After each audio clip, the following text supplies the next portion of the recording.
All right, so check this out. So I'm over here at the property. You can see house is gone, demo is done, which is super cool, super exciting. But right now we have our plans in with the last round of edits for the engineer. Basically, engineer, architect, kind of go back and forth, and the architect has to take all the engineer plans and put them into their plan. So when we submit it to the building department, they approve the whole package. So we're kind of doing last edits. The architect basically goes back and forth. The engineer gets all their stuff, puts it in his package. So while we were waiting for that, we can't really do anything. Can't pour a foundation, can't build anything, can't do any of that stuff until you have your permits approved. Part of what we need to do is once the basement, so we dig the hole, then once the basement goes in, we got to backfill kind of around it. Because what you do is you over dig, so you dig kind of bigger than the actual footprint that you need. And then when you put the basement in there, you need space, right? So the guys need 5 feet to work with while they build the forms and stuff to pour the cement down to make the walls. Well, when they take the forms off, you basically have 5 feet between the wall and where the dirt is, and you have to backfill all that hole around the sides of the walls. So in order to do that, what you have to do is either keep soil on site or you bring in new soil from off site. So since we have a pretty big, you can see we have a pretty big lot. So we have enough space here realistically to be able to keep soil on site to do the backfill. Some's gonna have to get hauled out, right? About half of it probably have to go away, but half can stay here and we can use it. The thing is you have to keep it as native soil. So if we're taking sand out of that pit, we have to be able to put that sand back in. We can't have gravel or trees or grass or anything in that mixture, because it's not going to compact the same. So if you look, some of this here, it's all this gravel stuff.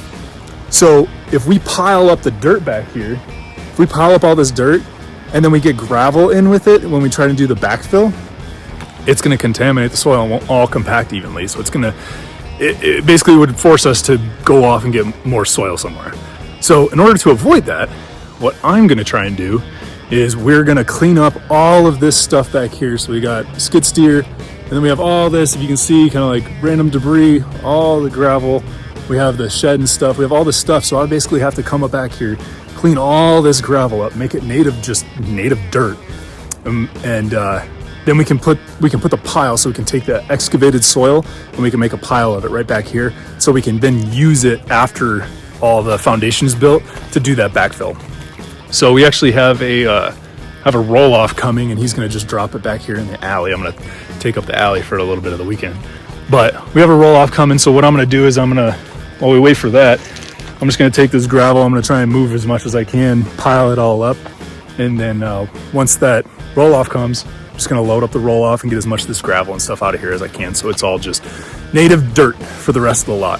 So that is basically what we're going to do today and tomorrow. Never operated one of these bad boys before, but I hear it's pretty easy, so I'm gonna have some fun with these toys and see if I can clear this up and save myself some money by doing it myself.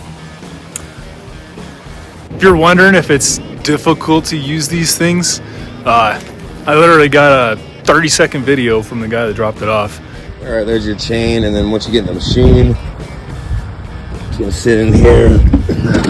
You have this top seat belt thing that drops for your lap here. And the first thing you'll do is go turn the key on halfway. It's a built-in key, so it doesn't come out. Say enter password 52100, enter. And then usually you have a glow plug. Those are the hours right there. It's already been started.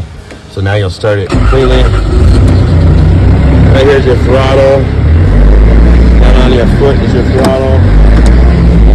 And before you can do any of these controls right here, you hit this green button. And then you're ready to go. And that's pretty much it. And then real quick, driving forward will be these right here. And it'll be like forward, back. And then when you turn, one of them will be forward, one of them will come back. And then for the bucket, left and right, that raises it. The right will lower it. Left and right will tilt it. That's pretty much it. If you have questions, just give us a call.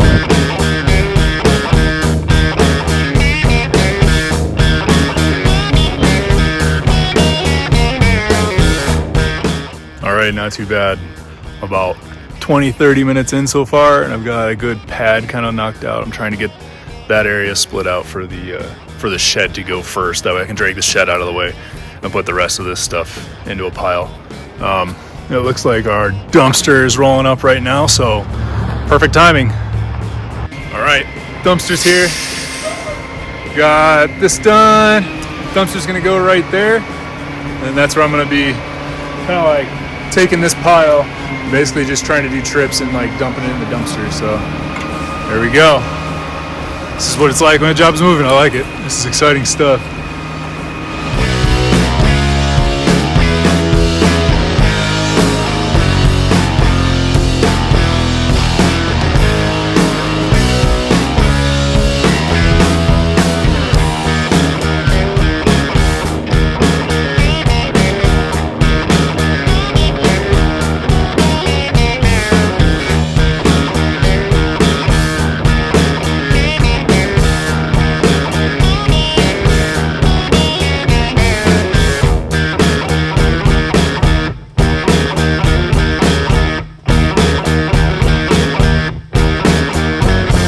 Well, it's starting to rain, but we got quite a bit of work done. So there's the shed right there, and then right where the tractor's sitting, right where the skid steer's at, is where we're gonna end up putting the shed. We're gonna tuck it back into that corner, and then I gotta clean all of this stuff out. So it'll be good for today, but we'll have to come back and finish some more work.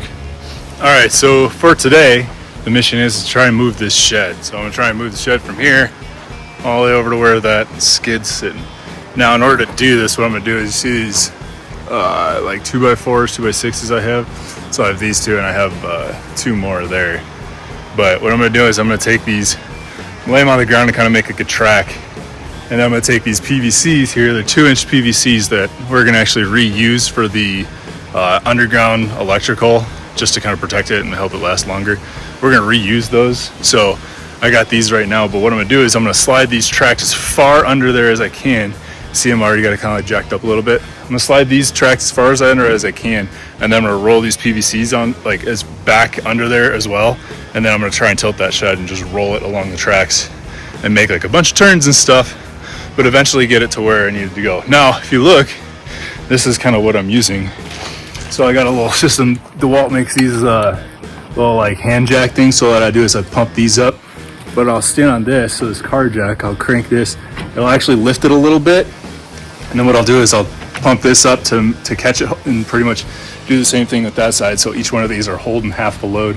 And then this kind of just lifts it up enough. So my goal is to get it to where I can slide these little 2x4s under here and then get the PVC under there too, so I can just roll this thing across the backyard. So we'll see how it goes.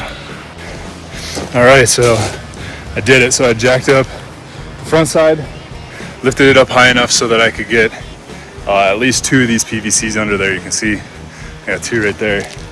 Then I came around to the back side and I did the same thing. Used the car jack in the middle, put it on one of the like floor joists that were under there, and then basically just held it up with these little DeWalt like blocks, I don't know, adjustable blocks.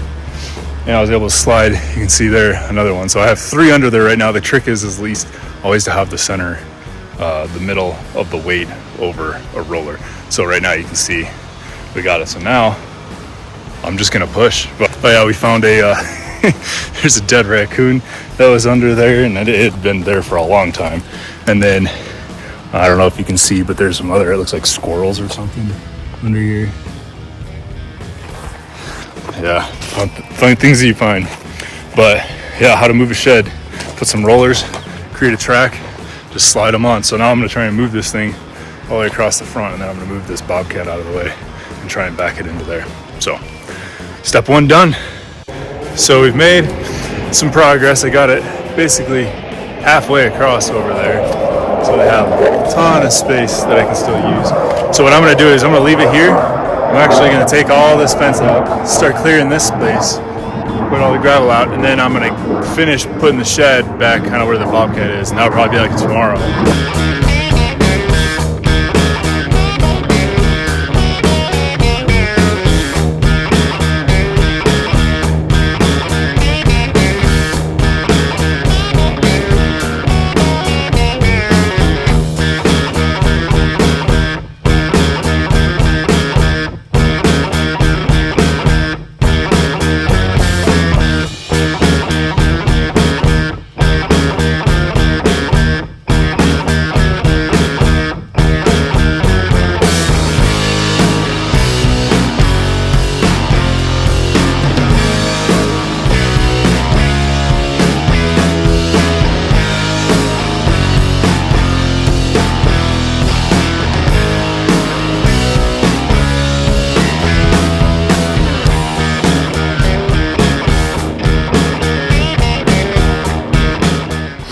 Well, that's it for today. I'm absolutely exhausted, but we got the shed tucked in back in that corner.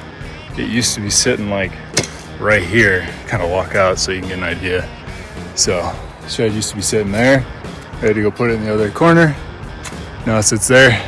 But yeah, we basically had to sit here and just inch by inch make little tiny movements, as you can see in the time lapse. But yeah, we got it done all in a day's work. That'd be really, really hard for one person to do, but it can be done with a Bobcat.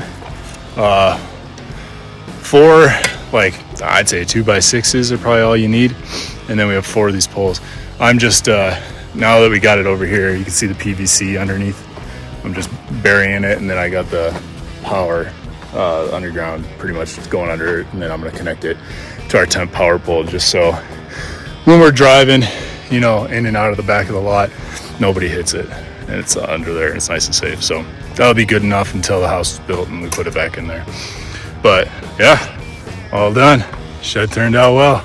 Super happy about it. Couldn't have done better.